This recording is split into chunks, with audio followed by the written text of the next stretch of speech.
الكريم يسر لي امري واحلل عقدة من لساني يفقهوا قولي اللهم صل على محمد وعلى محمد بسم الله الرحمن الرحيم الحمد لله رب العالمين والصلاة والسلام على أشرف الأنبياء والمرسلين سيدنا ونبينا وشفيع ذنوبنا وطبيب نفوسنا مولانا مولا الثقلين جد الحسن والحسين أبي القاسم محمد اللهم صل على محمد وعلى محمد سيدنا الطاهرين المعصومين المظلومين ورحمة الله وعلى أعدائهم أجمعين من يومنا هذا إلى قيام يوم الدين أما بعد فقد قال رسول الله صلى الله عليه وسلم بسم الله الرحمن الرحيم إني تارك فيكم الثقلين كتاب الله والحكيم والحكيم وأن تمسكوا الإيمان تضل بعدي فإنهما لن يفترقا حتى يرضى علي القول صلاة الرسول اللهم صل على محمد وعلى محمد گرامی گرامی قدر دیوان صاحبان ماتا کرم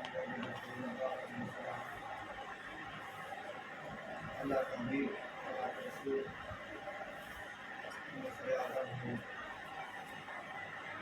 جزان اس کو بہت سی اقتباس سے ہمارا طاقت ہے یاسین کا مصلی کا اور اس کے اللہ کے حبیب ارشاد اللہ نے مثال کی تھی میں درمیان دو برا کر چیزیں چھوڑا کتاب اللہ ایک اللہ کی کتاب ہے وعزتی یا وبرتی دوسرے میری عزت ہے میرے اندر ماں ان تمسک الکلمہ جب تک تم ان دونوں سے وابستہ رہو گے لن تضل باتی ہرگز ہرگز گمراہ نہیں ہوگی وَإِنَّهُمَا لَن يَفْتَرِقَا حَتَّى يَرِدَ عَلَيَّ الْقَوْلُ اور یہاں تک کہ جو دونوں یعنی قرآن و اہل بیت روز محشر یعنی موت کوثر کے پاس ہم تک پہنچ جائیں گے۔ اللہ کے حبیب نے اللہ کے رسول نے جو ہدایت اور نجات کا انتظام کیا ہے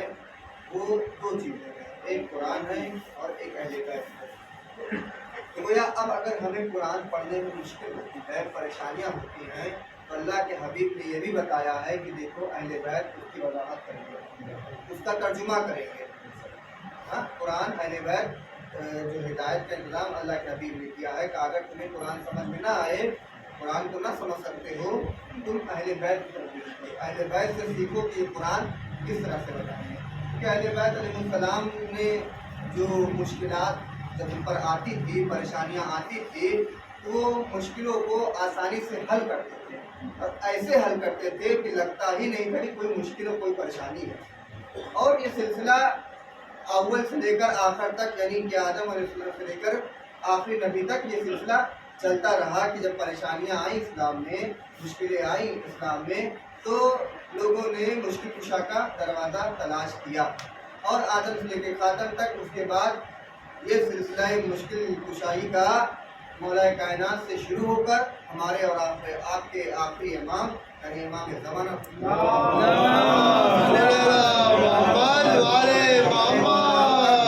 یہ مشکل کشا کا جو راستہ تھا یہ آخری امام تک چلا، آخری امام تک چلا۔ امام نے مشکل کشائی کی اور لوگوں کی مشکلیں حل کرتے تھے، لیکن حکومتیں ان کے خلاف رہتی تھی۔ حکومتیں یہ چاہتی تھی کہ کس طرح سے امام جو لوگوں کی مشکل کشائی کرتے ہیں ان کو ختم کر دیا جائے اور ان کا دور اس جہان سے ان کا نام و نشان اس جہان سے مٹا دیا جائے۔ لیکن اللہ کو بھی ضد ہے کہ ہم جھکنے نہ پائیں، حق جھکنے نہ پائے، اور امام چاہتے ہیں کہ ہدایت یوں ہی پھیلتی رہے اور لوگ اس سے استفادہ حاصل کرتے تھے۔ اور بہت سے ایسے لوگ ہیں جنہوں نے چاہا کہ امام کو مار دیا جائے، امام کو ختم کر دیا جائے، لیکن تاریخ گواہ ہے کہ نہ اس دور میں اہل بیت مٹے تھے نہ اس دور میں اہل بیت مٹے تھے۔ ہاں اور لوگ یہ بھی چاہتے ہیں کہ اہل بیت کو تو ہم نہیں مٹا سکے، ان کے چاہنے والوں کو مٹا دیا جائے، لیکن یہ بھی تاریخ اٹھا کر دیکھیے نہ اس دور میں بھی ان کے چاہنے والے مٹے تھے نہ اس دور میں چاہنے والے مٹے، حتیٰ قیامت جب تک ہمارے اور آپ کے آخری امام پردہ غیب میں موجود ہے، کوئی بھی طاقت، کوئی بھی حکومت، کوئی بھی اہل بیت کے چاہنے والوں کو نہیں مٹا سکتی۔ یہ کرم صرف اور صرف